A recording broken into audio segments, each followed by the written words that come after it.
यात्रा। राहुल सांकृत्यायन को उस समय पढ़ा था। राहुल सांकृत्यायन अथा तो भुमक्कड़ जिज्ञासा में कहता है कि अपने माता पिता का कहना हमेशा मानिए, लेकिन तब मत मानिए यदि आप घूमने को जा रहे हैं, यात्रा पर जा रहे हैं और आपके माता पिता मना करते हैं तो मत मानिए। तो यह सोच करके हम जा रहे थे और वह सोच बड़ी अंदर जोश भर रही थी, लेकिन जब कुछ पढ़ने की चुनौती आई, कुछ मोड़ ऐसे आए, जब साइंस से आर्ट्स में आए तो सचमुच वो अर्थ अपने पास रखना भूल गए, वो छूट गए, वो फटी जेब से वो अर्थ निकल के कहीं गिर गया। सच मानिए कि बहुत छोटी छोटी बातें करते हुए बार बार यह सवाल होता रहा कि जीने का आखिर सबब क्या है। एक नौकरी करना, एक रोजी रोटी कमाना, घर चलाना, अगर यही जिंदगी है, ठीक है, मैं कुछ लोगों से बेहतर जी रहा हूँ, कई लोग मुझसे बेहतर जी रहे हैं, लेकिन अगर यही अर्थ है तो वाकई ठीक नहीं है। इस शहर में एक शख्स हुआ करता था, रघुनंदन त्रिवेदी, और मुझे ठीक से याद है स्टेशन रोड पे एक चाय की दुकान हुआ करती थी, मांगे की। अब उनके बच्चे चलाते हैं उस दुकान को। हम मांगे की दुकान पे और पास में मंगल सिंह बुक स्टॉल, जमीन पे हमारे लिए मैगजीन्स मंगाता था, वो रखे रहता था, और हम इन दोनों के बूते पर शाम को अपनी जिंदगी को जिंदगी महसूस करते थे। वो चाय पीते हुए, वो मैगजीन पढ़ते हुए। उन दिनों हमने एक जिक्र किया था कि यार हमारे जीने का अर्थ क्या है। हम अपने घर वालों को पाल पोस रहे हैं, अगर यही सच में सबसे बड़ी बात है तो ये तो बहुत से लोग कर रहे हैं, क्या हम कुछ ऐसा कर सकते हैं? तो रघुनंदन त्रिवेदी का ये सुझाव था, मेरा नहीं था। उन्होंने कहा कि हम एक काम चुपके से कर सकते हैं, क्योंकि कुछ काम ऐसे होते हैं जो बताने पर, करने पर उसका जो मूल भावना होती है वो खत्म हो जाती है। तो हमने चुपके से काम उनके सुझाव पे करना ये शुरू किया था, और उन दिनों हमें लगा कि हाँ, हम हमारे जीवन का अब कोई सबब है, अब कोई वाकई अर्थ है। जब पावटा के पास में, जो पावटा सी के पास में और लाल मैदान के पास, वहाँ जो मैदान है उसके पास में पटरियाँ थी, और पटरियों के किनारे गरीब बच्चे रहते थे। करीब 71 झोंपड़ियाँ उन दिनों हुआ करती थी, बाद में सरकार ने हटा दी थी। हमने तय किया कि हम अपना शाम का 1.5 घंटा इसको देंगे कि वहाँ के बच्चों को हम पढ़ाना शुरू करें। हमने ये काम बिना किसी को बताए, बिना किसी तीसरे को बताए, अपने जीवन काल में रघु जी ने कभी नहीं बताया, अब वे नहीं है इसलिए बता रहे हैं। हमने पढ़ाना शुरू किया उन बच्चों को, और विश्वास कीजिए कि हमने खूब गालियाँ खाई, उन झोंपड़ी वालों की गालियाँ खाई कि हमारे बच्चों को किसी काबिल नहीं रखोगे, ये पढ़ लेंगे तो ये हमारा जो काम है पुश्तैनी मांगने का या चोरी करने का, या वो ये नहीं कर पाएंगे। लेकिन उस 8 महीने की मेहनत में एक काम ये हुआ कि जिस बच्चे को 8वीं का एग्जाम दिलाया था, उसने उस स्कूल में टॉप कर दिया। जब वो टॉप कर दिया तो हमें लगा कि नहीं, हमने जीवन में कुछ किया है। तब उन झोंपड़ी वालों को लगा कि नहीं, ये ठीक लोग हैं, इनको ठीक है, और बाद में हमको वो चाय भी पिलाने लगे कई बार, कभी बिना दूध के भी होती थी, कभी गुड़ की होती थी, लेकिन वो चाय पिलाने लगे। और सच मानिए कि 2-1 साल में हमें लगा कि हम ठीक है, हमारा जीवन सार्थक है, कुछ हम कर रहे हैं। लेकिन वो 2 साल ही रहा जीवन। कारण ये हुआ कि सरकार ने वो रेलवे के पटरी के किनारे की सारी झोंपड़ियाँ थी वो हटा दी। वे लोग कहाँ गए, उनमें से 2-3 बच्चे हमें ढूंढते हुए जरूर आए थे, फिर 2-3 बच्चे मिले, लेकिन उसकी सबसे बड़ी उपलब्धि ये रही कि वह एक बच्चा जो 8वीं पास किया, उसका तो हमें पता नहीं चला, लेकिन एक बच्चा उनमें से सरकारी नौकरी लगा, वो कोई टेक्निकल सेक्शन में गया था, और उसने आकर के हमको जब ये खबर दी तो मुझे अच्छी तरह याद है कि उस समय मंगल सिंह के पास भी, आपको याद हो तो, कुछ झोपड़ियाँ कच्ची पड़ी रहती थी और वो भिखारी लोग उस पर रहा करते थे। हम लोगों ने उस दिन सबके साथ चाय पी करके उसको एंजॉय किया।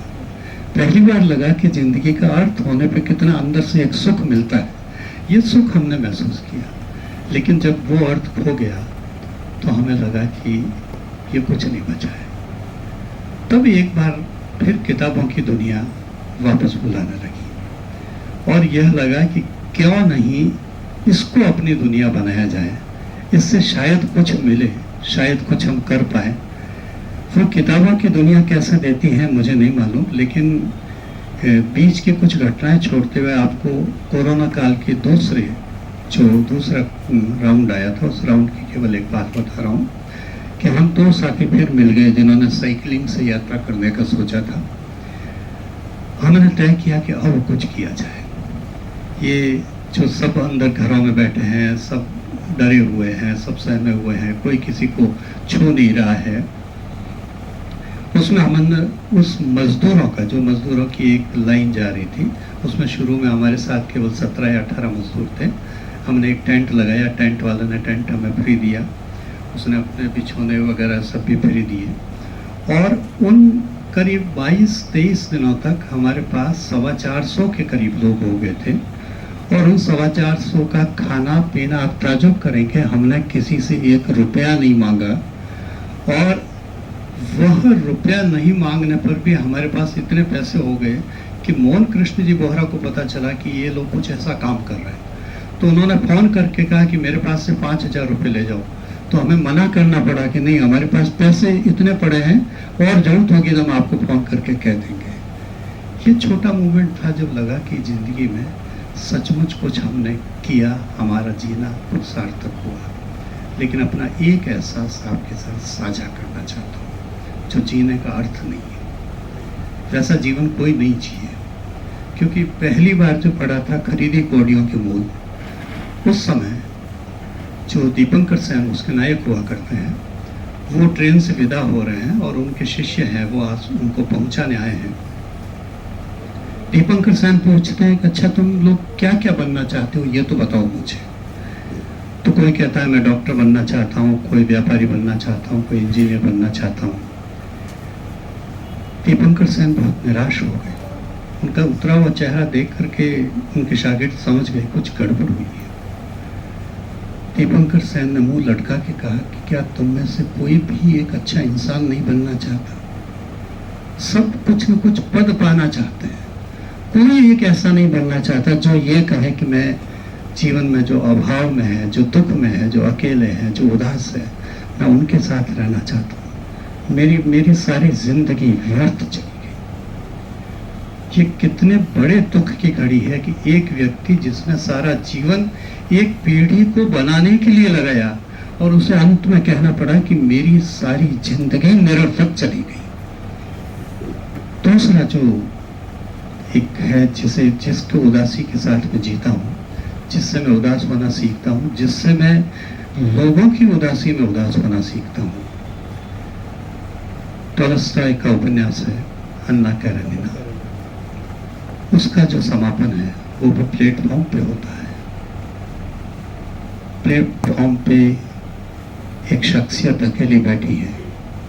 कभी भी आप इस दुनिया के किसी भी प्लेटफॉर्म पर शाम को चले जाइएगा, इतनी मनहूस शाम आपको लगेगी। उदास ये लाइटें जले उससे पहले और सूर्य अस्त हो जाए, आप देखिएगा और वो शख्स बैठा है और वो अपनी जिंदगी के बारे में सोचता है उसे क्या मिला। तन्हा, जिनके साथ जिया मरा, जिसके साथ सुख दुख के सारे सपने देखे, कोई नहीं था, वो अकेला था। ये बात मुझे बार बार याद दिलाती है कि मैं जब ऐसे कभी अकेला बैठा हूँ, कोई अकेला बैठा हूँ, तो मैं उसके पास पहुँच सकूँ तो शायद मैं ज़िंदगी में कुछ अच्छा कर सकूँ। जैसे कि निजाम साहब के शेर सुनते हुए मैं महसूस करता हूँ मैं ऐसा ही कुछ करूँ कि किसी को इतना सुख, इस सुख का थोड़ा सा अंश दे सकूँ, तो ये ज़िंदगी की सार्थकता हो जाएगी। धन्यवाद।